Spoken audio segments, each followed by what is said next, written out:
Hey Logirians, welcome to Logiri. I hope you have subscribed to Logiri's YouTube channel and hit that bell notification on so that you do not miss any of our videos. I hope you are following us on Instagram because we do pretty amazing stuff out there. आज हम बात करेंगे that how you can get impaneled as an advocate. सबसे पहले देख लेते हैं agenda of this video. Number 1, we are going to talk about what is empanelment. Number 2, how much do they pay you. Number 3, how to get empanelment as an advocate. Number 4, advantages and disadvantages of being an impaneled advocate.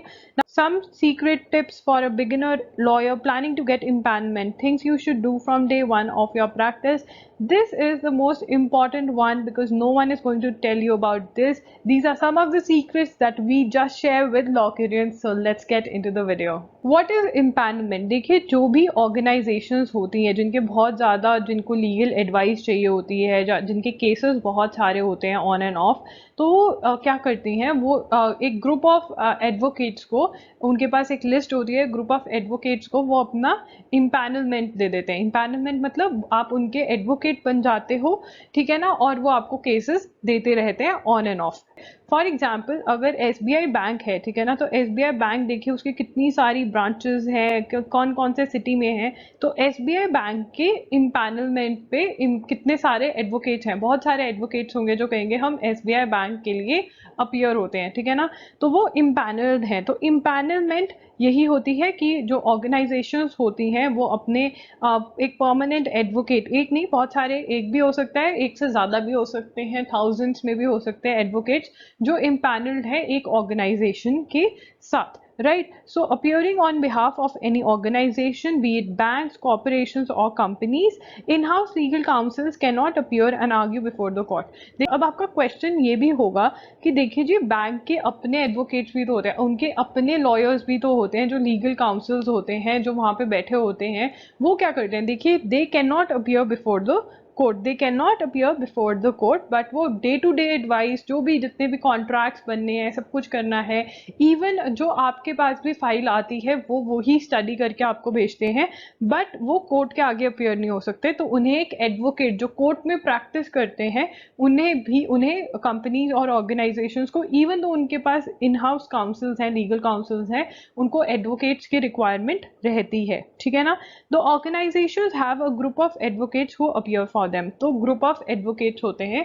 अब जो तो बहुत बड़ी companies होती हैं उनके पास इन house legal councils होते हैं, ठीक है ना, बट बहुत सारी छोटी कंपनीज होती हैं जो in house legal counsel afford नहीं कर सकती. तो उनको जो एडवोकेट्स होते हैं जो कोर्ट में प्रैक्टिस करते हैं, वो ना सिर्फ अपीयरेंस के लिए चाहिए होते हैं बल्कि डे टू डे एडवाइस के लिए भी वो इन्हीं एडवोकेट्स के पास आते हैं, क्योंकि उनके पास इन हाउस लीगल काउंसिल नहीं होते हैं. सबसे बड़ा क्वेश्चन आपका ये हो सकता है, can you have your own practice as an empanelled advocate? Yes, you can have your own practice as an empanelled advocate, क्योंकि ये वाला जो डेफिनेशन है ये एज एन आप परमानेंट एम्प्लॉय नहीं माने जाते हो उस ऑर्गेनाइजेशन या कंपनी के, राइट. तो ऐसा होता है, आप अपनी प्राइवेट प्रैक्टिस, जो आपका ऑफिस चल रहा है, इंडिपेंडेंट प्रैक्टिस आप कर रहे हैं, वो आप कर सकते हैं. हाउ मच डू दे पे और फीस? देखिए ये वाला बहुत ही बड़ा क्वेश्चन मार्क है कि कितना पे करते हैं कितना नहीं. तो जान लेते हैं क्या चीज़ें कंसिडर करी जाती हैं. सबसे पहले तो एक्सपीरियंस कंसिडर किया जाता है, दैट नंबर ऑफ ईयर्स, आपको कितने ईयर्स हो गए प्रैक्टिस करते हुए. मान लीजिए आपको 2 ईयर्स हुए हैं, 2+ हो गया, 5+ हो गया, 10+ हो गया. तो जैसे ही नंबर ऑफ ईयर्स बढ़ते जाते हैं आपकी फीस भी बढ़ती जाती है, राइट. जब आपके पास कम नंबर ऑफ ईयर्स की प्रैक्टिस होती है, कम एक्सपीरियंस होता है, तो आपकी फीस थोड़ी कम रहती है. नंबर 2, विच कोर्ट और ट्राइब्यूनल यू अपीयर इन. मान लीजिए आप सुप्रीम कोर्ट में अपीयर हो रहे हैं, हाई कोर्ट में अपीयर हो रहे हैं, सबऑर्डिनेट कोर्ट्स में अपीयर हो रहे हैं. अगर आप ट्राइब्यूनल के केस ले रहे हैं, कमीशन के केसेस ले रहे हैं, फॉर एग्जांपल आप कंज्यूमर कमीशन के केसेस ले रहे हैं, तो आप क्या स्टेट कंज्यूमर कमीशन में अपीयर हो रहे हैं, या डिस्ट्रिक्ट में अपीयर हो रहे हैं, या नेशनल में हो रहे हैं, तो ये कंसिडर किया जाता है जब आपकी पेमेंट या फीस डिसाइड होती है. Effective and non effective hearing का कॉन्सेप्ट ये है. इफेक्टिव हियरिंग मतलब आप गए, आपने वहाँ पे खड़े होकर आर्ग्यू किया या कुछ बताया और ऑर्डर पास हुआ प्रॉपर उस केस में, या फिर आपकी टर्न ही नहीं आई, मान लीजिए उस केस की टर्न ही नहीं आई, तो वो नॉन इफेक्टिव हियरिंग होगी. या फिर उस दिन कोर्ट बैठा ही नहीं, मान लीजिए जो जज साहब थे वो छुट्टी पर थे, या फिर जो प्रिजाइडिंग ऑफिसर थे ही और शी वाज ऑन लीव, तो कोर्ट जो थी, जो ट्रिब्यूनल थी, वो बैठी ही नहीं, ऐसा भी हो सकता है, तो वो नॉन इफेक्टिव हियरिंग के अंदर जाएगा। ठीक है, next is you appear in person और योर जूनियर अपीयर्स। अब अगर देखिए पेमेंट का हम डिस्कस करेंगे कि क्या मेथड्स होते हैं। अगर आप अपीयर नहीं हो रहे हो, आपके जूनियर अपीयर हो रहे हैं, मान लीजिए आपने सिर्फ एक रिप्लाई हैंड ओवर करना था, तो आपको पता था उस दिन कुछ भी नहीं होना है, आपने अपने जूनियर को भेजा, तो जूनियर की अटेंडेंस लगी हुई है, तो कई ऑर्गेनाइजेशंस वो भी कंसिडर करती हैं कि आप इन पर्सन नहीं अपीयर हुए, आपका जूनियर अपीयर हुआ। ठीक है ना, तो वो भी देखा जाता है। नेक्स्ट टाइप्स ऑफ पेमेंट्स होती हैं। देखिए सबसे पहले तो पर हियरिंग, कई कंपनीज या ऑर्गेनाइजेशंस आपको पर हियरिंग पे करती हैं, तो उसके अंदर इफेक्टिव, नॉन इफेक्टिव और ये सब कंसिडर किया जाता है कि आप अपीयर हो रहे हो या आपके जूनियर अपीयर हो रहे हैं। Next is one time payment for the entire case. अब बहुत सारी organisations, most of the organisations, specially जो गवर्नमेंट ऑर्गेनाइजेशंस हैं, वो वन टाइम पेमेंट के लिए ज़्यादा प्रेफरेंस करती हैं कि वन टाइम पेमेंट, आप पूरा केस का पेमेंट ले लो, जिसके अंदर आपको सब कुछ करना है, आर्ग्यूमेंट्स करना है, ड्राफ्टिंग करनी है, फाइलिंग करनी है, अपीयर होना है, सब कुछ करना है, राइट। वन टाइम पेमेंट होता है। अब कई कंपनीज होती हैं जिनके यहाँ लीगल एडवाइस ज़्यादा चाहिए होती है, कंपनीज या ऑर्गेनाइजेशंस। ठीक है, तो वो क्या करती हैं, वो आपको पर केस भी नहीं पे करती, पर हियरिंग भी नहीं केस पे करती। वो कहते हैं कि हमें लीगल ओपिनियंस बहुत चाहिए होती हैं। ठीक है ना, उनको legal opinions on end of चाहिए होती हैं, तो वो आपको प्रोपोजिशन भेज देंगे कि जी हमें बता दीजिए, या तो हमें केस लॉ रेफर कर दीजिए, या कुछ भी हमें बता दीजिए हमें क्या करना चाहिए। तो फिर उस केस में क्या होता है, वो क्या करती हैं, वो आपको या तो 3 मंथ्स की पेमेंट देती हैं, या 6 मंथ्स की पेमेंट देती हैं, या ईयरली पेमेंट्स देती हैं। नॉर्मली वो 3 मंथ्स की पेमेंट देती है, मतलब 3 मंथ्स के लिए वो कुछ मर्जी पूछें आपसे, जितनी मर्जी लीगल ओपिनियंस लें आपसे, तो वो उसका आपको पेमेंट देती है। तो ये सब चीज़ें कंसिडर करी जाती हैं जब आप फीस की बात करते हो। एडवांटेजेस एंड डिसएडवांटेजेस देख लेते हैं इम्पैनलमेंट के। देखिए सबसे पहला एडवांटेज ये है कि आपको अपॉर्चुनिटी मिलती है to argue, to draft, client counselling, आप उनके लीगल ऑफिसर से मिलते हो, एम्प्लॉयज से मिलते हो, आपको पता चलता है क्या करना है क्या नहीं करना है, लीगल ओपिनियन लिखनी आती है आपको, ईमेल्स करने आते हैं आपको, बातचीत करने का ढंग आता है। ठीक है, तो जितना देखिए ड्राफ्टिंग एंड आर्ग्यूमेंट्स जितना आप प्रैक्टिस करोगे, और जब आपका अपना केस होगा ना, तो जिस तरह आप काम करोगे, the way you will work on your own case would be always different than you work on a seniors case और योर ऑन योर बॉस का जो केस होता है उस पर। तो जब आपका अपना केस होता है, तो आपकी जो जील होती है, आपका जो एंथुजियाज्म होता है, वो बिल्कुल डिफरेंट होता है, और आपका जो एक्सपीरियंस होता है, जो लर्निंग होती है, वो बहुत ज़्यादा होती है, 100 टाइम्स हो जाती है जो लर्निंग होती है आपकी। तो इससे आपको एक्सपीरियंस मिलता है, जितने भी केसेस आपको आते हैं उससे बहुत ज़्यादा बेनिफिट मिलता है आपको। नेक्स्ट क्या होता है, आप नए लोगों से मिलते हो, यू मीट न्यू पीपल, आप उनके लीगल ऑफिसर से मिलते हो, और जो लीगल ऑफिसर होते हैं they tend to change organisations. आज वो एक कंपनी में, कभी दूसरी में चले गए। अगर एक लीगल ऑफिसर को आपका काम पसंद आता है, तो ऑब्वियसली वो आपके पास ही वापस आ जाएंगे अपनी कंपनी को लेकर, पर वो कोई और कंपनी होगी, and they would say that okay fine, ये एडवोकेट बहुत अच्छे हैं, ये टाइम पे रिप्लाई करते हैं, कॉल्स पिक करते हैं, तो बहुत पोलाइट हैं, प्रॉब्लम को सुनते हैं, सोल्यूशन भी बताते हैं। तो अगर आप नए लोगों को मिलते हैं, लीगल ऑफिसर्स को मिलते हैं, तो एक बहुत ही अच्छी नेटवर्किंग होती है आपकी। जरूरी नहीं है कि हर कंपनी, हर ऑर्गेनाइजेशन के पास अपने ही इन हाउस लीगल काउंसिल्स हो, कईयों के पास नहीं होते हैं, तो वो अपने एम्प्लॉयज़ को भेजते हैं एडवोकेट के पास कि जाइए, एडवोकेट को सारा केस समझा कर आइए, या डॉक्यूमेंट्स देकर आइए, एंड एक्सप्लेन कर आइए, और पूछ कर आइए कि उन्हें और क्या डॉक्यूमेंट्स चाहिए या उनके और क्या क्वेश्चन हैं, राइट। तो इससे क्या होता है, एम्प्लॉय आए, एम्प्लॉयज़ भी चेंज करते रहते हैं ऑर्गेनाइजेशन। अब वो नई ऑर्गेनाइजेशन में गए और उन्होंने पूछा कि अच्छा आप किसी अच्छे वकील को जानते हो, किसी एडवोकेट को जानते हो, अगर उनको आपका काम पसंद आया होगा तो वो बता देंगे, तो अगेन नेटवर्किंग हो जाती है इससे। ठीक है ना, और वो आपको जो एम्प्लॉयज़ हैं वो मे बी अपने प्राइवेट केसेस भी लेकर आए कि ठीक है वो वकील मुझे अच्छे लगे। तो अगर आप अच्छे से काम करते हैं तो ऐसे ही आपकी नेटवर्किंग होती है, एंड ऑब्वियसली आपको भी क्लाइंट काउंसलिंग, आपको भी क्लाइंट्स हैंडल करने आते हैं। अब देख लेते हैं कि डिसएडवांटेजेस क्या हैं। देखिए less fees and delayed payments. देखिए सबसे बड़ी डिसएडवांटेज आपको मे बी ये लगे कि बहुत कम पे करते हैं। ठीक है ना, अगर आप एक प्राइवेट केस लेते हैं उसके मुकाबले में जो आपके इम्पैनलमेंट से केसेस आते हैं, मोस्ट ऑफ द कंपनीज अच्छा पे करती हैं अगर वो प्राइवेट कंपनीज हैं, बट अगर आप गवर्नमेंट कंपनी के साथ काम कर रहे हो तो वो थोड़ा कम पे करेंगे। बट अगेन अगर आप एडवांटेजेस देखो तो बहुत ज़्यादा है, और एक एडवांटेज जो मैं बताना भूल गई, आपकी अपीयरेंस भी बढ़ती है। अब अपीयरेंस बढ़ने से क्या होता है, अपीयरेंस से जजेस को भी पता चलता है कि ये जो वकील हैं, ये जो एडवोकेट हैं, ये बहुत ही अच्छा आर्ग्यू करते हैं, बहुत अच्छे से केस को समझते हैं, समझाते हैं, तो आपकी फेस वैल्यू भी बनती है। क्या बनती है? फेस वैल्यू जब आप अपीयर होते हो, तो अगर आपके पास केसेस हैं, नंबर ऑफ केसेस हैं, मे बी आपको पेमेंट उतनी ना मिल रही हो बट आपकी अपीयरेंस भी बढ़ती है, तो ये भी एक एडवांटेज है।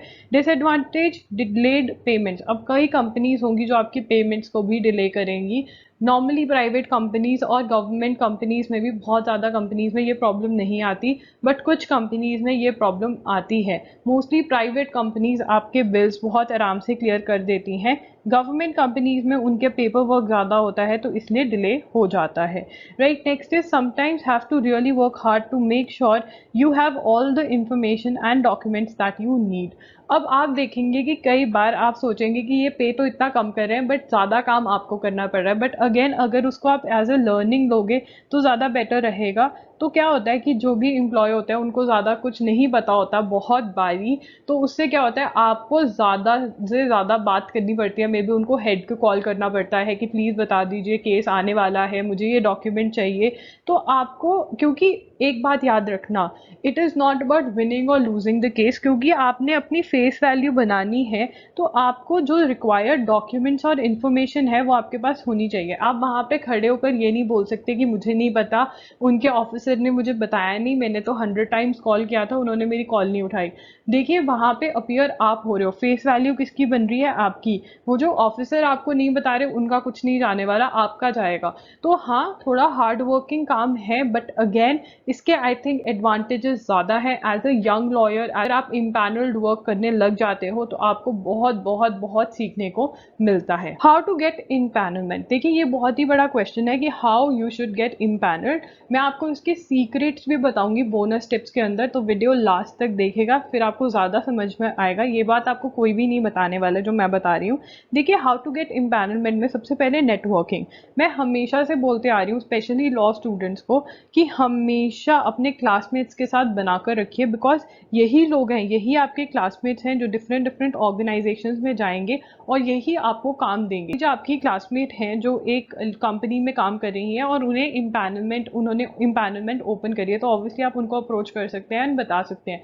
और कुछ नहीं तो वो आपका सारा प्रोसीजर बता देंगी, या आपको मे बी वो आपकी मीटिंग फिक्स करवा सकती हैं। तो ऐसे हेल्प हो जाता है, राइट। बट ऑब्वियसली आप जितने number of years of practice required हैं, जो भी आपको रिक्वायरमेंट्स हैं, वो तो फुलफिल करनी पड़ेंगी जो एलिजिबिलिटी क्राइटेरिया है। तो इस चीज़ के लिए आपकी नेटवर्किंग बहुत अच्छी होनी चाहिए। मैं आपको बताऊंगी कि नेटवर्किंग कैसे स्ट्रॉन्ग करनी है। सबसे पहले तो अगर आप एक लॉ स्टूडेंट है, इवन एडवोकेट है, मेक श्योर करें कि आप बैठें उठें और लोगों से बात करें। बात करने से नेटवर्किंग होती है। Did an internship with one of these organisation. अब आपने ऑर्गेनाइजेशन के साथ इंटर्नशिप ही करी हुई है, तो ऑब्वियसली आप जाके उनसे मिल सकते हैं कि मैंने इंटर्न करा था, अब मैं एडवोकेट बन गई हूँ, मुझे 3 ईयर्स हो गए हैं या 4 ईयर्स हो गए हैं, 5 ईयर्स हो गए हैं प्रैक्टिस करते हुए, या फिर अब इवन 1 ईयर हुआ है, 2 ईयर्स हुआ है, जो भी है, तो आप वहाँ पे जाके मिल सकते हैं। और मैं वैसे भी कहूँगी कि अगर आप एक एडवोकेट हैं और आप चाहते हैं कि आप किसी बैंक या किसी ऑर्गेनाइजेशन के इम्पैनलमेंट लेना चाहते हैं, तो आप उनके ऑफिसर से जाके मिलिए एंड उनसे बात करिए। Right, next is advertisement. जब भी एडवर्टीजमेंट आए ऑनलाइन या ऑफलाइन, उसका ध्यान रखें और अप्लाई करें। जैसे कि अब एसबीआई की जो इम्पैनलमेंट है वो खुली हुई थी, बीच में लीगल एड दिल्ली की भी इम्पैनलमेंट खुली हुई थी, तो मैंने इंस्टाग्राम पे पोस्ट किया था, तो आप लॉगिरी का इंस्टाग्राम फॉलो कर सकते हैं, उनकी वेबसाइट चेक कर सकते हैं वैकेंसीज के लिए, जो कि वो पोस्ट करते रहते हैं। इम्पैनलमेंट खुलती रहती है बिकॉज और एडवोकेट्स की रिक्वायरमेंट रहती है डिफरेंट डिफरेंट सिटीज़ में। तो हाँ, मैं अपने लॉगिरी के इंस्टाग्राम पे अपडेट करती रहती हूँ, बताती रहती हूँ कि कहाँ पे वैकेंसी है, कि आप अप्लाई कर। अब बारी है कुछ बोनस टिप्स की। How to prepare from the beginning of practice to be an empanelled lawyer. ठीक है, इम्पैनल्ड एडवोकेट अगर आप इम्पैनल्ड होना चाहते हैं बड़ी कंपनीज के साथ, तो आपको क्या करना चाहिए, क्या चीज़ें अपने ध्यान में रखनी चाहिए। सबसे पहले, proof that you have been practising in the court. अब ये प्रूफ कैसे करोगे, अटेंडेंस इन द कोर्ट। जब भी आप कोर्ट में अपीयर होते हो, आप एक स्लिप पास करते हो अपने नाम की, तो मेक श्योर करें कि वो स्लिप हमेशा पास करें और आपके केसेस में अटेंडेंस लगी हो। अगर फाइनल आर्ग्यूमेंट पे है और जजमेंट आनी है, तो फॉर श्योर, इवन अगर आपके सीनियर ने वो केस आर्ग्यू किया है, अपने सीनियर का नाम प्लस अपना नाम ज़रूर पास करें, बिकॉज ये वाले जो नेम्स हैं आपके काम आते हैं, आप निकलवा सकते हैं एंड कंपनी को प्रूव कर सकते हैं कि देखिए मैं इस कोर्ट पे प्रैक्टिस करती हूँ। Right, next is filing of cases in your name. हमेशा याद रखना, जब भी आप कोई केस ड्राफ्ट करो, उसको ट्राई करो कि आपका सीनियर का नाम भी हो और आपका अपना नाम भी हो। बड़े ऑफिसर्स में सीनियर्स ये नहीं चाहते कि उनके जूनियर्स का नाम भी ब्रीफ पर आए, बट आप उनको रिक्वेस्ट करिए और अपना नाम पे फाइलिंग करवाने की कोशिश करिए। तो आप मुंशी को भी बोल सकते हैं कि प्लीज़ मेरे नाम पे फाइलिंग कर दिया करो, जो कि वो कर देते हैं। इतना कुछ नहीं होता, क्योंकि एक टाइम पे आके सीनियर्स को कोई मैटर नहीं करता कि उनके नाम पे केस फाइल होता है या नहीं, बट आपको बहुत मैटर करेगा, right. Next is try to join an advocate who has empanelled work. अब अगर आप किसी एडवोकेट को ज्वाइन कर लेते हैं या उनके साथ इंटर्नशिप कर लेते हैं थोड़े टाइम के लिए, जिनके पास इम्पैनल्ड वर्क है, तो उससे आपको समझ आ जाएगी कि आपको डॉक्यूमेंट्स कैसे लेने हैं, किसको कॉल करके क्या कैसे करना है, अप्लाई कैसे करना है। और सबसे बड़ा बेनिफिट, अगर आपकी नेटवर्किंग नहीं भी है तो आप लीगल ऑफिसर्स के साथ कनेक्शन में आ जाते हो। अब क्या आप उस सीनियर का काम छीन रहे हो? नहीं। देखिए, जब एक सीनियर की प्रैक्टिस 10 प्लस हो जाती है या 15 प्लस हो जाती है, तो उनको जो लेवल ऑफ केसेस मिलते हैं वो अलग होते हैं, और जो 5 प्लस को मिलते हैं, 2 प्लस ईयर्स ऑफ प्रैक्टिस को मिलते हैं, उनको अलग होता है। तो आप उनकी प्रैक्टिस नहीं छीन रहे, आप अपनी नेटवर्किंग क्रिएट कर रहे हो। Learn how to do the work, writing legal opinions etcetera. आप परफॉर्मेंस भी ले सकते हो उस ऑफिस में से, तो आपके लिए काम करना जो है वो ईजी हो जाएगा। तो प्लीज़ लाइक कीजिएगा और अपने फ्रेंड्स के साथ शेयर भी कीजिएगा। चैनल को प्लीज़ सब्सक्राइब करना और बेल नोटिफिकेशन ऑन कर देना, ताकि जब भी मैं एक न्यू वीडियो डालूँ आपको नोटिफिकेशन आ जाए। और अगर आप चाहते हैं कि आपको वीडियोस की नोटिफिकेशन मिले और जो हम एक्टिविटीज़ कर रहे हैं लॉगिरी पे उसकी नोटिफिकेशन मिले, तो हमारा टेलीग्राम ग्रुप ज़रूर ज्वाइन करिएगा। अगर आपको ये वीडियो हेल्पफुल लगी तो प्लीज़ मुझे कमेंट करके नीचे बताइए कि आपको ये वीडियो हेल्पफुल लगी, ताकि मैं और ऐसी वीडियोस बना सकूं जो आपको ज़्यादा से ज़्यादा हेल्प कर सके। आप मुझे इंस्टाग्राम पे भी फॉलो कर सकते हैं, वहाँ पर मैं @IAMLogiri के नाम से हूँ। वहाँ पे आप फॉलो कीजिए, क्योंकि वहाँ पे हम बिल्कुल डिफरेंट कंटेंट डाल रहे हैं और चाहते हैं कि मैं आपको वीकली न्यूज़ लेटर भेजूँ, जिसके अंदर मैं लॉ के बारे में और भी अच्छे से बात करती हूँ। तो प्लीज़ अपनी ईमेल आईडी नीचे दिए गए डिस्क्रिप्शन बॉक्स में एक लिंक है, वहाँ पे जाके अपना ईमेल आईडी ड्रॉप कर दीजिए, ताकि जब भी मैं कुछ ऐसा करूँ आपको ईमेल पहुँच जाए और आप वो देख सके। वो मैं यूट्यूब चैनल पे नहीं डालती हूँ, वो सिर्फ मेरे जिन्होंने न्यूज़ लेटर सब्सक्राइब करा हुआ है उनको भेजती हूँ। आज के लिए इतना ही, मिलते हैं जल्द, बाय।